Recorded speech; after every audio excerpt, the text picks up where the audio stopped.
For more on this story and what it means for the royal family and its interests, I'm joined by founder of Tinkerbell creative agency, Adam Ferrier. He joins us from Melbourne. Good afternoon to you. Now, Linton mentioned it during his story. Some Australian universities and charities are now cutting their links to Prince Andrew and his personal projects. Is there now real reputational risk from being associated with the troubled prince, no matter where in the world you happen to be? Yes, I think absolutely there's reputational damage associated by being near him. I think he's proven himself to be completely out of touch, and what I find really interesting about his interview and the way he's conducted himself is just how deluded and ignorant he is to the mores of society. And so people or brands or businesses can't be associated with somebody like that. And so it appears as though the royal family, also known by some as Windsor Inc., of course, because it does need to market itself to stay relevant, has now woken up to this fact about Prince Andrew. How long do you expect he might be in this deep freeze? I don't think he'll come back. I think into public life. I think the royal family is one of the strongest brands in the world, and it is a brand. And if you think of all the different people who are part of a royal family, they're all the characters that help build this kind of brand. A bit like Disney has Pluto and Mickey Mouse, the royal family's got Prince Albert, Prince Phillip and so forth. Not Prince Albert, Prince Andrew and Prince Charles. The interesting thing about this is they are so often say the wrong thing, or say really kind of out of touch things in public. And we remember Prince Charles talking about his love for Camilla, referencing him wanting to be one of her sanitary products.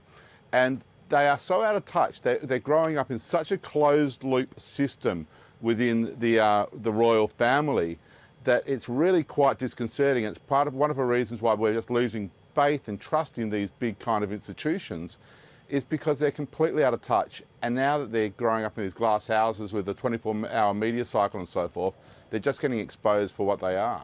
And so you're saying that the royal family is unlikely to want to bring him back into public view, and yet the UK public are going to continue to support him? I think they won't be able to let him have free rein and communicate with regular humans, because he doesn't know what to say, because he hasn't grown up in a regular environment and he's got no idea what normal is.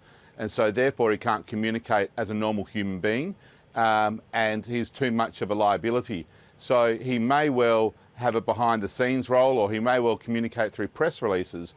But that interview, that off the cuff interview, has just shown how out of touch he is with being able to communicate in a manner befitting a prince, or even befitting a regular human being.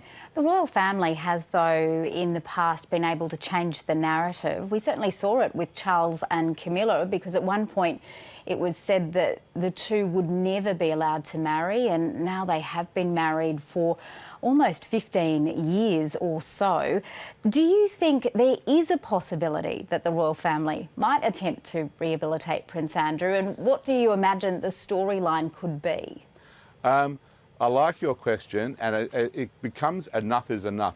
So when any brand makes a mistake, we are very quick to forget about it. It doesn't really matter. But when the brand keeps on making mistake after mistake after mistake, as the royal family has continued to do, it becomes enough becomes too much, and it becomes time to act. I really feel like this has been a time to act, and I feel like I don't think we'll see him come back, because I think he's so unusual and deluded. If he were to come back, the story would have to be around redemption and how he has learnt some new information and really apologises, and it would have to be about how he's kind of reconnecting with the world. But it'll be a huge educational bit to be done for him to come back, and I don't think at his age he could be reprogrammed almost. And so what does this mean for the other royals? Do you think they've been put on notice? Yes, but I think they're such a strange bunch of people that I'm not quite sure what put on notice means, and I'm not sure who the normal one is to put the rest of them on notice. They're growing up in really tight milieu. They need to have more external common influence come into the royal family and teach them how to behave and be pro-social and normal. Adam Ferrier, really interesting to get your thoughts. Thank you. Thanks.